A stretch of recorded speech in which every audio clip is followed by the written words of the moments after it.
La terapia sistémica. Virginia Satir.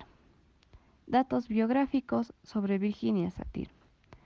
Virginia nació el 26 de junio de 1916 en Wisconsin y murió el 16 de septiembre de 1988 a causa de cáncer de páncreas a sus 72 años. Cuando tenía 5 años, enfermó de apendicitis, pero su madre, que era una devota de la ciencia cristiana, rehusó rotundamente a llevarla a un doctor. Para que el padre de Virginia se impuso en contra de los deseos maternos, su apéndice se rompió. Los doctores lograron salvarle la vida, pero Satir fue forzada a quedarse en el hospital durante varios meses. Fue una niña curiosa que aprendió a leer por sí sola a los 3 años y a los 9 ya había leído todos los libros de su pequeña escuela rural de una sola aula. Cuando alcanzó los 5, Satir decidió convertirse en una detective infantil para investigar a padres. En 1929, los años en secundaria coincidieron con Gran Depresión y para ayudar a su familia tomó un empleo de medio tiempo y además asistió a tantos cursos como fuese posible para graduarse lo más pronto posible. En el año de 1932 recibió su diploma de secundaria y enseguida se matriculó en el Colegio Universitario Estatal de Profesores de Milwaukee para costear su educación, trabajo en grandes almacenes y de niñera. Satir se graduó como la segunda mejor en su clase, con una maestría en la educación en 1936. En 1948 se recibió de máster en trabajo social por la Universidad de Chicago. Trabajó con su primera familia cliente en 1951. Para 1955 estaba trabajando en el Instituto Psiquiátrico de Illinois, motivando a otros terapeutas en enfocarse en familias en lugar de pacientes individuales.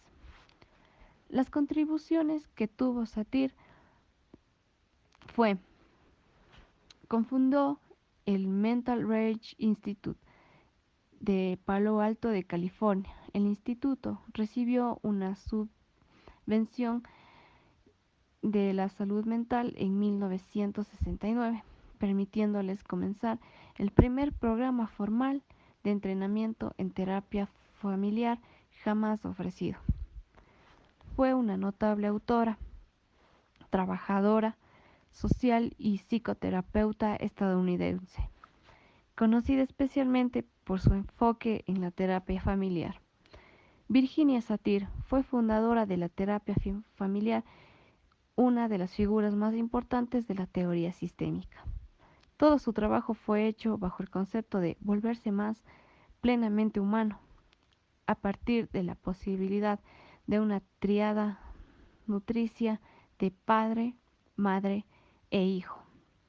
Concibió un proceso de validación humana continuamente, plantó semillas de esperanza para la paz mundial, en tanto a continuación de su trabajo para comprender y ayudar grupos humanos a partir del nivel de familia y la humanidad entera en tanto a familia.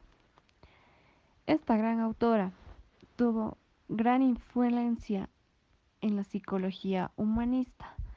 A través de su formación y práctica le permitieron que tenga un crecimiento que persigue 4 objetivos generales de modelo de crecimiento, al cual le otorgaron nombre de teoría sobre la psicoterapia.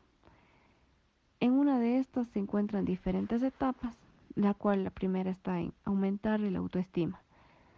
Para Satir, el concepto de autoestima hace referencia a nuestra percepción profunda de nosotros mismos e incluye la conciencia según sus planteamientos. Una autoestima alta se relaciona con la identificación de self con la energía espiritual. Potenciar la toma de decisiones. Uno de los objetivos de la terapia familiar de Satir es el empoderamiento de los pacientes para que puedan tomar sus propias decisiones en pos de conseguir un estado de salud física y psicológica. Luego, adoptar una personalidad responsable. Para Virginia Satir, defendía que el hecho de experimentar nuestro self de forma completa nos permite responsabilizarnos de conocernos verdaderamente a nosotros mismos. Luego, lograr una autocongruencia. La congruencia personal se define como la armonía entre la experiencia del individuo y su energía vital. En este sentido, son importantes aspectos como la autenticidad y la sinceridad. Por lo tanto, el cliente, tanto como el terapeuta, debe servirle como modelo. La teoría de Virginia Satir tiene 5 principios fundamentales. El primero está la metodología experimental. Esta característica implica principalmente de dos aspectos: la percepción plena de la vivencia personal y de los acontecimientos significativos al pasado como parte de la terapia. Segundo, carácter sistémico. Las terapias sistémicas suelen entenderse como básicamente focalizadas en la relación familiar. En realidad, el concepto sistémico se refiere también a otros contextos interpersonales y a la interacción del pasado, el presente y el propio organismo en su conjunto. 3. Direccionalidad positiva. Satir afirmó que el terapeuta debe ayudar a los clientes a percibir el mundo de forma positiva, lograr la salud física y psicológica, y al cual desarrollaremos nuestro máximo potencial humano. 4. Focalización en el cambio. La terapia familiar de Satir se centra en la transformación personal e interpersonal. 5. Autoconciencia del terapeuta. La congruencia entre la conducta y self del terapeuta es una condición necesaria para que pueda ayudar a otras personas. Salvador Minuchin. Datos biográficos sobre Salvador Minuchin. Salvador Minuchin nació el 13 de octubre de 1921 en San Salvador de Jujuy, en la ciudad de Argentina. Formó parte de una familia de inmigrantes rusos y judíos. Minuchin fue el mayor de 3 hijos. Muere el 30 de octubre del 2007 a causa de una enfermedad cardíaca que puso fin a su vida. Es reconocido por ser el pionero de la terapia familiar estructural y sus técnicas. Salvador Minuchin fue terapeuta familiar, médico y pediatra argentino. Sus primeros años de estudio, cuando estaba cursando la secundaria, tomó la decisión de ayudar a los jóvenes con problemas de delincuencia por una influencia de sus profesores de psicología. A sus 18 años también comenzó sus estudios a nivel universitario e ingresó a la Universidad Nacional de Córdoba en Argentina. Allí estudió medicina. También se desempeñó como activista político.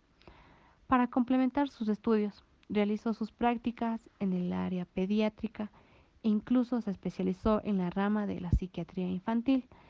Esto lo hizo tras haber estado 3 meses en la cárcel por el rol que tuvo de activista político. Luego de su gran formación académica, Minuchin formó parte del ejército militar israelí como médico. En la ciudad de Nueva York, completó sus estudios en el área de psiquiatría infantil de la mano de Nata Ackerman. Cuando Minuchin finalizó su formación en la rama del psicoanálisis, Minuchin se desempeñó en el área de psiquiatría infantil, una escuela especializada en jóvenes con problemas de delincuencia. En la escuela logró diseñar una terapia familiar, método en el que consiguió involucrar a sus compañeros de trabajo. Terapia familiar y sus técnicas. Una terapia familiar forma parte del área de la psicoterapia, una disciplina que se enfoca en los grupos familiares o parejas, a las relaciones íntimas que tienen. La terapia familiar es de gran importancia a las relaciones interpersonales que suceden en una familia, porque representan un elemento muy fundamental de la salud psicológica de las personas. La terapia estructural que desarrolló Minuchin consistió en establecer las relaciones existentes y abordar los problemas que surgían.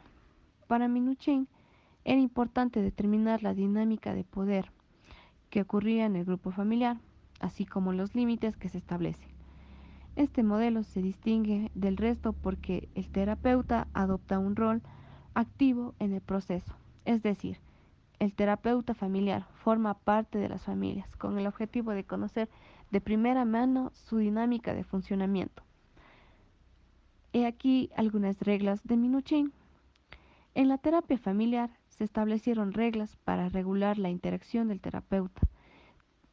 Las técnicas de la terapia tenían como un objetivo fundamental en la terapia familiar para definir el sistema de reglas de la familia para que las relaciones fueran más flexibles. Aportes de Salvador Minuchin. Sus aportes más importantes fue uno de los autores que trató la anorexia nerviosa en los años 70 al tratar sobre las causas de esa enfermedad. También realizó críticas a la forma en la que se realizó la terapia familiar desde la década de los 90. Obras realizadas por Salvador Minuchin. La obra de Minuchin quizá no es tan extensa en relación a publicaciones realizadas. Escribió 7 libros, el primero fue Families of the Slums en 1967. Publicó 2 trabajos más en la década de los 60. Escribió 4 libros más acerca de la terapia familiar y sobre las estrategias para que las terapias cumplieran sus objetivos. La teoría sistémica se le conoce como teoría de sistemas a un conjunto de aportaciones interdisciplinarias que tienen el objetivo de estudiar las características que definen a los sistemas, es decir, entidades formadas por componentes interrelacionados o interdependientes de la teoría general de sistemas, como también se conoce que tiene una gran influencia en la perspectiva científica y esta sigue siendo una referencia fundamental en el análisis de sistemas como pueden ser las familias y otros grupos humanos. La psicoterapia sistémica se encarga del estudio de los fenómenos racionales y comunicacionales. Se dan en los grupos, analizando los efectos que desarrollan a partir de ella. Las personas que forman parte del grupo se interrelacionan entre sí, creando distintos colectivos denominados sistemas. Cada grupo se crea en la vida de un individuo. Será un sistema diferente para él. Pareja, familia, trabajo, grupos de ocio. La manera en cómo se relacione cada individuo con su entorno conformará su desarrollo y crecimiento personal. La terapia sistémica se caracteriza por un enfoque de solución práctico en el cual no importa el diagnóstico del individuo enfermo o que tenga el problema, sino también se centra en tratar de identificar los patrones disfuncionales del comportamiento del grupo de personas o del sistema, con la finalidad de encontrar un equilibrio. De esta manera, el proceso terapéutico sistémico cuenta con 3 fases. La primera, que es la fase de la apertura. Dentro de la terapia sistémica se toma en cuenta como parte del proceso. Desde el primer contacto que se realiza con el terapeuta se le da nombre de apertura, porque es claramente aquello que inicia en el proceso terapéutico, se inscribe en una historia que involucrará al grupo como al terapeuta. De esta manera, la más común de realizar esta apertura mediante una llamada telefónica. Segunda fase, el intermedio. En la primera parte del proceso terapéutico se culmina con el establecimiento de contrato. Ahora procede la labor de entender qué les sucede a la familia, qué es lo que les ha llevado a terapia. Es decir, se comienza la evaluación y el diagnóstico familiar. La tercera fase, el cierre. El final del proceso terapéutico claramente se conforma a los integrantes del sistema de la problemática de la separación. Sin embargo, esto se vuelve algo necesario. Las expectativas de los consultantes han sido respondidas. También existen otros motivos por los cuales se cierra el proceso, como la deserción de pacientes, porque se encuentran en satisfacción desde la primera consulta o porque no encontraron lo que estaban buscando.